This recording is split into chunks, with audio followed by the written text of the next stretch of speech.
Hello and welcome to our Reverend Shaman. This is the place where you come to find out about your emotions because you know what? We all got them, but we don't know what to do with them.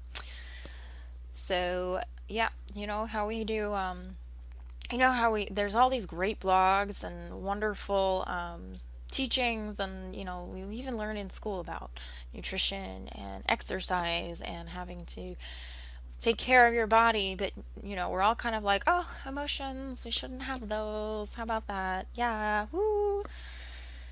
But so we're going to talk about anger and grief and the relationship between the two because that is pretty much one of the most important emotional relationships. Um, Obviously, don't take this information and stop seeing your psychologist or taking care of your emotional health in very, very productive ways. But this is designed to be a way that you can feel supported and fully understand how emotions work. But let's get started with this is my little tea ball, and I like it because it's so adorable. I got it at a craft fair, and I'm having my obligatory tea in a cute little mug. This is my Honu from Hawaii. Yes. So anger.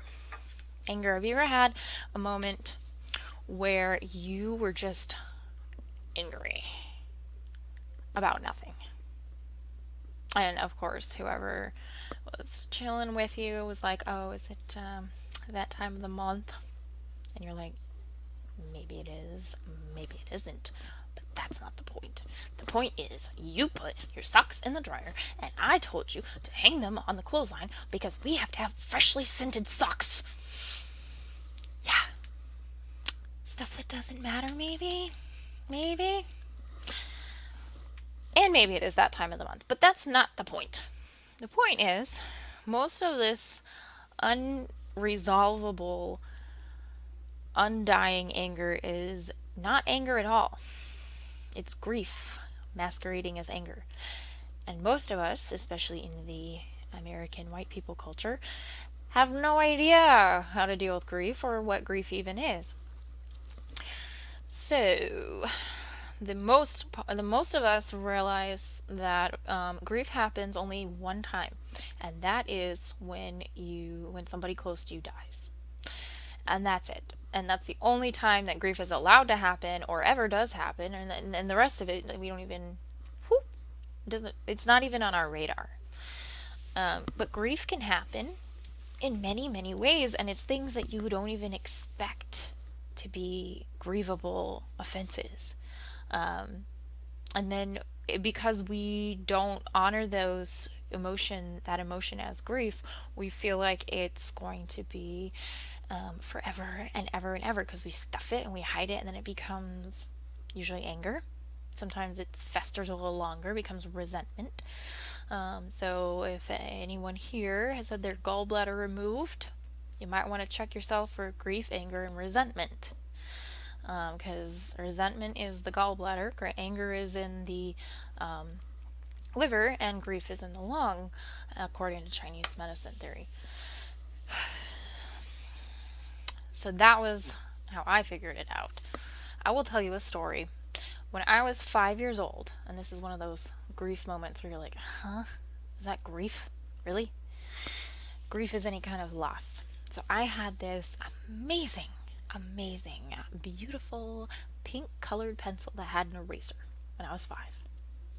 And it had on the side of it, because most colored pencils you can't erase them. They just are what they are. It's like having a crayon. But this pencil had an eraser, and you could actually erase it like a normal pencil, and I loved it. And on the side of it said color erase, and I thought it was just a great pun. Just amazing.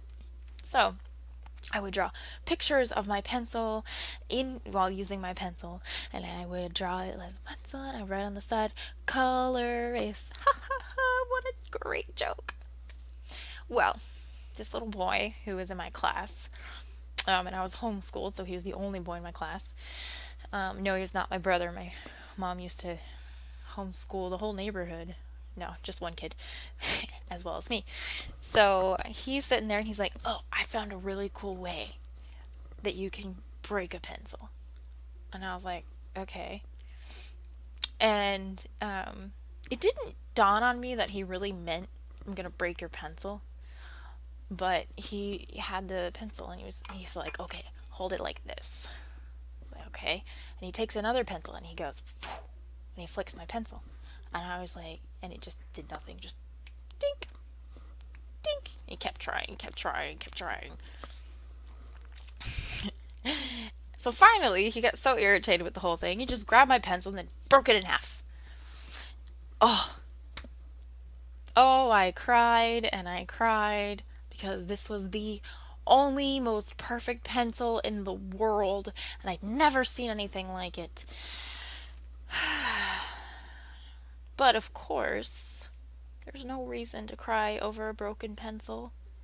So I held on to that and I never really processed that grief. And then that grief would come out in weird ways because I was afraid. I was always afraid that somebody would just take something that I loved, that I had really, really cherished, and would just break it and make it useless. And so I would be angry all the time. And that's not the only way. I had so many griefuses, griefi, grief, so much grief, in so many different ways where it would come out. But, this is one of those moments where I was just afraid that somebody was always just going to take something awesome that I had and just ruin it. So I would be angry all the time. And it wasn't until I was probably 26, so like 19 years later, 20 years later, that I finally was like, oh man, I need to finish processing that grief so I can actually live my life.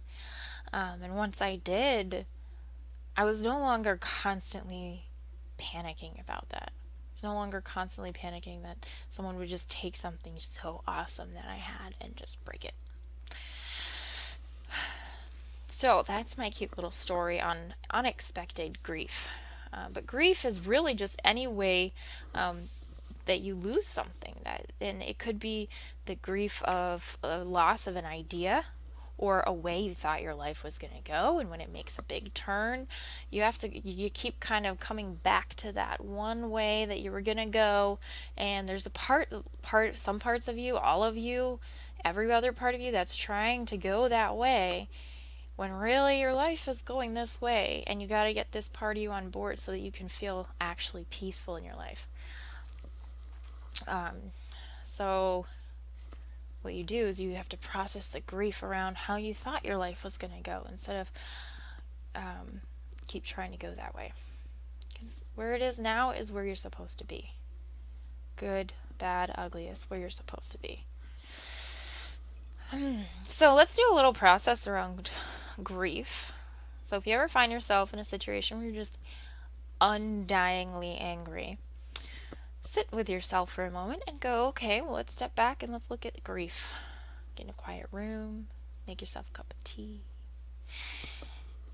Not coffee, because that's going to exacerbate the liver anger, blah, blah, blah. Let's not do that. Let's do tea, calming.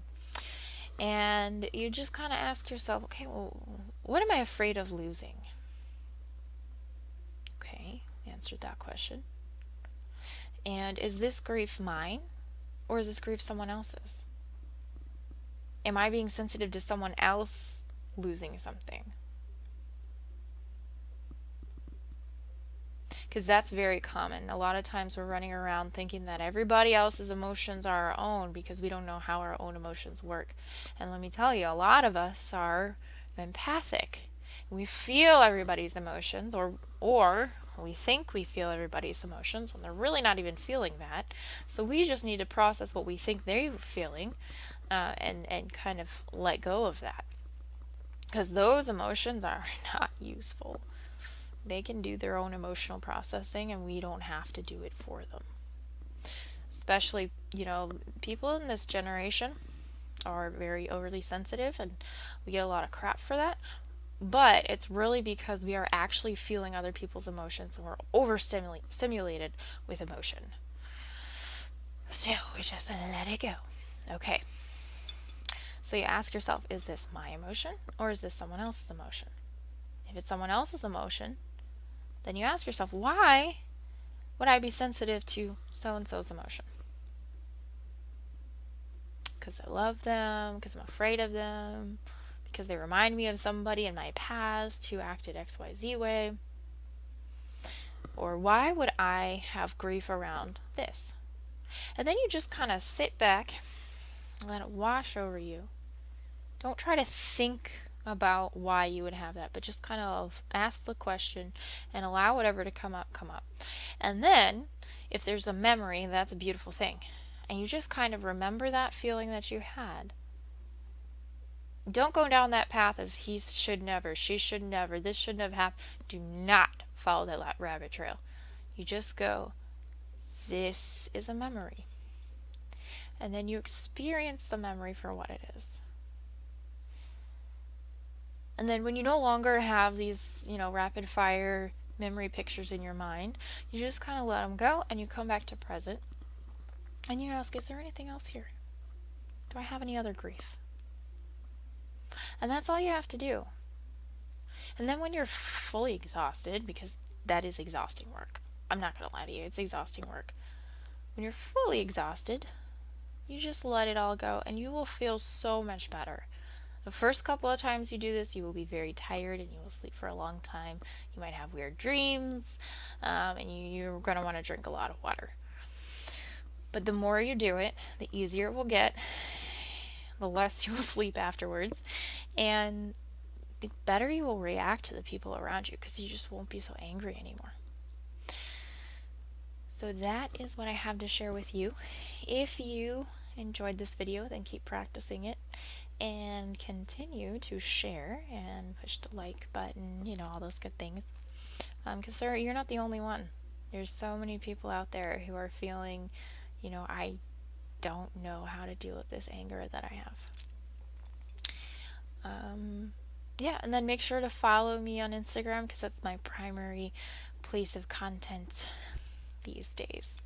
Thank you so much for watching, and I will see you soon.